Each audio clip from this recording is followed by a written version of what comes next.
What's up, YouTube? I'm going to be doing a deck profile today of a worm deck. This isn't a very common deck, and it's got a kind of a weird concept, but there are some good support cards that speed it up, and it's a lot of fun to use. So I'll get right into it.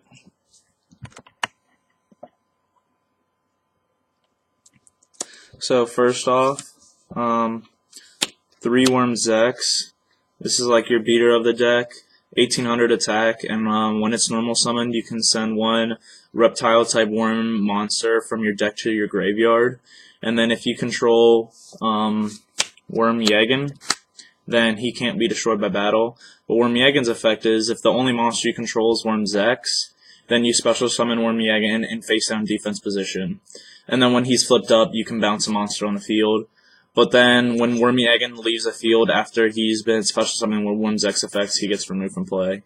So it's a downside to this, but it's still a really great card. And this is a great first hand. If you draw Worm Zex, you just send Worm Yagen to the graveyard, and then you get a free +1, and they're going to be scared to put out any of their big monsters first because you're just going to bounce them.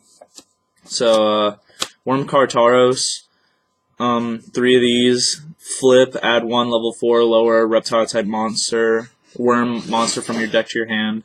So this does help speed up the deck to get out your Worm Zex, or if you have other monsters on the field, you can just search out the Yagen and set that itself. So those are the 3 main monsters you want to have: the 3 Zex, 3 Yagen, and 3 Cartaros. Next, not a lot of decks run this guy, but I think he's really nice for a nice finishing move. Worm Tentacles.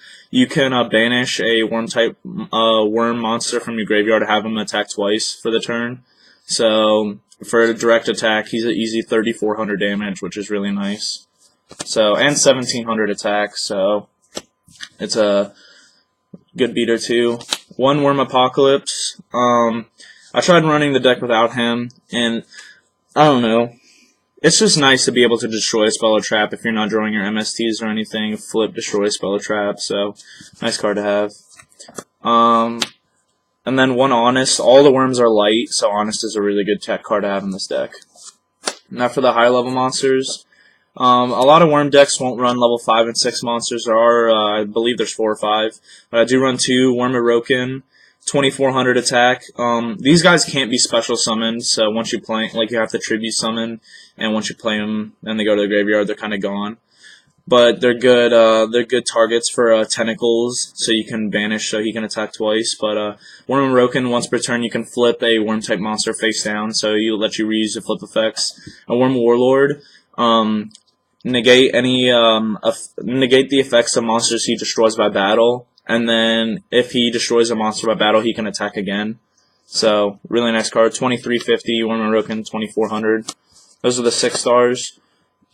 And then, as for the higher levels, 2 Worm Kings, boss monster of the deck, 2700. You contribute summon him by attributing 1 worm, and then you contribute a worm type monster to destroy a card on the field. So, great card. I do run Worm Victory. This is a nice card to lead you to victory, but flip, destroy all face-up monsters on the field except for worms, and then he gains 500 attack for each worm in your graveyard. And he's at 2500 defense, so if you're running Worm Call and you have no monsters, you play Worm Call and you can set this, and your opponent won't really see a monster coming with 2500 defense, so really nice card. And then the last monster I run is Evil Dragon Ananta. This card's really good, and it gains 600 attack and defense. You play by removing every worm, removing from play every reptile on the field and in the graveyard, and then she gains 600 attack and defense for each. Then during each of your end phases, she pops a card on the field. So, that's it for the monster lineup. I believe that's 19, I'm not completely sure, but something like that. As for the spells, I only run 6 spells in this deck. Reborn, Dark Hole. I do not run Heavy Storm because of the heavy trap lineup, so I do run 2 MSTs. 1 Book of Moon. You can use this for your opponent's monsters, but I like to use it to reuse my flip effects. And then I do run Worm Call. I think this is a nice card if you're getting your ass whooped. So, that's the spells. As for the traps, here's the meat of the deck. 3 W Nebula Meteorite. This card is ridiculous, one of the most overpowered archetype support cards ever. So if you don't know what this does, go look it up. You definitely need 3 of these in your deck. 1 Snake Whistle. When a reptile is destroyed, special summon 1 level 4 reptile from your deck. So this combo is great with the Offering of the Snake Deity. You target 1 reptile and 2 cards your opponent controls, and you destroy all 3. So since this destroys your reptile, you can chain this on there. So when your reptile is destroyed, you get a new one. So that's really nice for blowing up your opponent's field and still having a monster. Alien Brain. When a reptile-type monster is destroyed by battle, you can take control of the monster that destroyed it, and it becomes a reptile, so this is really nice. 1 Solemn Warning, 1 Bottomless, 1 Torrential, 1 Deep Prison, 1 Mirror Force, 1 Call of the Haunted, a Scrap Iron, and a Compulsory Evac device. So that's it for the main deck. As for the extra deck, there's not a lot of Synchro, XYZ, anything like that. I do have a Worm 0 in here just in case your opponent runs Fusion Gate. That's what it is. So I don't run Polymerization. I did for a while, and this card's great.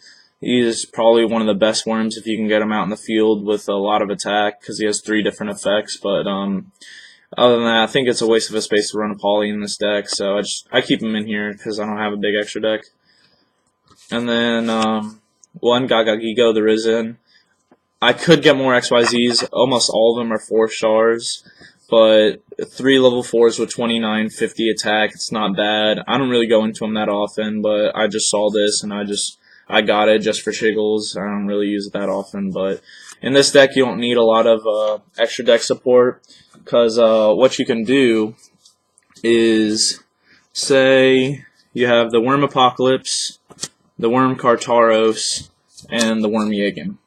So what you will do is if you have these 3 face down, you can activate the WW Meteorite. So what happens is you get to flip all these face up. Worm Kartaros, you get to search a level 4 lower worm. Worm Apocalypse, you can pop a back row, and then Worm Yagan, you can bounce a monster. So that gives you a nice variety of flip effects to use. And then during the end phase of the turn, they all get flipped down, so you can reuse their flip effects. You get to draw 3, with 1 for each, and then after that, you get to summon Worm King. Now this is an absolutely ridiculous card, and I think it's way overpowered, but I do run the deck, so I have to run it. But no one likes this card, and it's definitely a great card. Now, if it's really late in the game, and you've already used your Worm King, since you do use 3 W Nebulas, and the duel's going long enough where you do need to use the 3rd one, you can get out Worm Victory, and he'll have a nice amount of attack. So that's one of the nice combos you can do with this deck. Other than that, there's not really any set combos. I do like to use Honest a lot. Worm Call goes great with the Worm Victory, because you play Worm Call and they're just expecting, oh, like any old worm, and then they attack into the Victory, 2500 defense, and it destroys everything on the field except for worms. You put him in attack mode, and based on how late it is in the game, he'll have 2000 plus attack, which is not bad at all. So that's the Worm deck. I like to play this deck. It's not competitive, but it's just a fun deck to use, and it pisses off my friends. So have fun.